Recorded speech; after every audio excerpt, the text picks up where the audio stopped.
రంగారెడ్డి జిల్లా Nandigama circle inspector Prasad పై అనుచిత వ్యాఖ్యలు చేశారు T Naveen Kumar Reddy. BRS MLC Naveen Kumar Reddy గ్రామ పంచాయతీ ఎన్నికల సందర్భంగా సీఐ కాంగ్రెస్ పార్టీకి తుత్తుగా వ్యవహరిస్తున్నారని, రానున్న రోజుల్లో ఎక్కడ దాక్కున్నా బట్టలిప్పి తంతామని హెచ్చరించారు. అలాగే షాద్ నగర్ ఎమ్మెల్యే అరాచకాలు కూడా పెట్టిరేగిపోతున్నాయని, గెలిచే పరిస్థితి లేక ఎమ్మెల్యే పోలీసులను అడ్డుపెట్టుకుని గెలవడానికి ప్రయత్నిస్తున్నాడని, ఎన్నికల సందర్భంగా షాద్ నగర్ నియోజకవర్గంలో రెచ్చిపోతున్న పోలీసులు అదుపులో ఉండాలని హెచ్చరించారు. అంతేకాకుండా సొంత పార్టీ బీఆర్ఎస్ మాజీ ఎమ్మెల్యే అంజయ్ యాదవ్ పై కూడా మండిపడ్డారు. రానున్న రోజుల్లో తిరిగి బీఆర్ఎస్ ప్రభుత్వం అధికారం రానుందని, అప్పుడు విర్రవీగిన ఎవరిని వదలబోమని హెచ్చరించారు. గత 2 పర్యాయాలు ఎమ్మెల్యేగా గెలిచిన అంజయ్య యాదవ్, అతని కుమారుల వ్యవహార శైలి వల్లే షాద్ నగర్ బీఆర్ఎస్ విజయం సాధించలేకపోయిందని, సొంత పార్టీ మాజీ ఎమ్మెల్యేలతో పాటు ప్రస్తుత ఎమ్మెల్యేని టార్గెట్ చేసి పరుష పదజాలం ఉపయోగించి ఎమ్మెల్సీ వ్యాఖ్యలు చేయడం నియోజకవర్గంలో హాట్ టాపిక్ గా మారింది. అందరికీ నమస్కారం. ఈరోజు పంచాయతీ ఎలక్షన్ లో భాగంగా మొదటి విడతలో ఎలక్షన్లు ఎక్కడిక్కడ జరిగినా పెద్ద మొత్తంలో పోలింగ్ జరిగింది. యువత అక్క జిల్లా అన్నదమ్ములంతా ప్రభుత్వం పైన వ్యతిరేకత కనబడుతుంది. పెద్ద ఎత్తున ఓటర్లు పాల్గొన్నందుకు మరొకసారి హృదయపూర్వక అందరికీ నమస్కారాలు.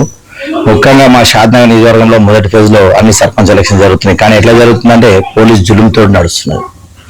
పోలీస్ జులుం ఎంత జిగదారిందంటే నందిగాంసి ఆయన అసలు కాకి బట్టలు ఎందుకు వేసుకుంటూ అర్థం కాదు. కాకి బట్టలు తీసేస్తే ఆయన స్వరూపం ఏందో బయటపడుతుంది. ఎందుకంటే ఒక సర్పంచ్ క్యాండిడేట్ ను, ఒక వార్డు మెంబర్ క్యాండిడేట్ ను కూడా ఆయన కొడుతున్నాడంటే అర్థమైంది.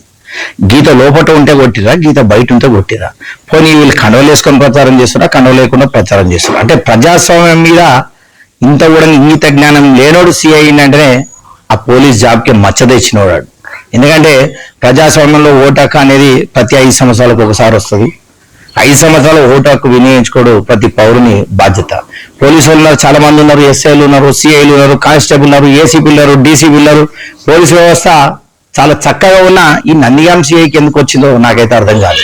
కొన్ని ప్లేస్లు ఎట్లుందంటే మా ఎమ్మెల్యే అంజయ్య, ఆయన కొడుకులు రవి, మురళి, ఈ శంకరయ్య అందరు కలిసి, అటు శంకరయ్య అంటే కసలవాది శంకరయ్య ఇప్పుడు ఎమ్మెల్యే, అందరు కలిసి కుమ్ముక్కయి సొంత పార్టీని ఓడగొట్టడానికే కుట్రపూరితంగా ఆయన లోపాయి గారు ఒప్పందం చేసుకున్నట్టు ఒకసారి ఆలోచించండి. అంతకుముందు పోయిన భూమిలో పంచాయతీలు అంతా ఎక్కడ పోయినాయండి?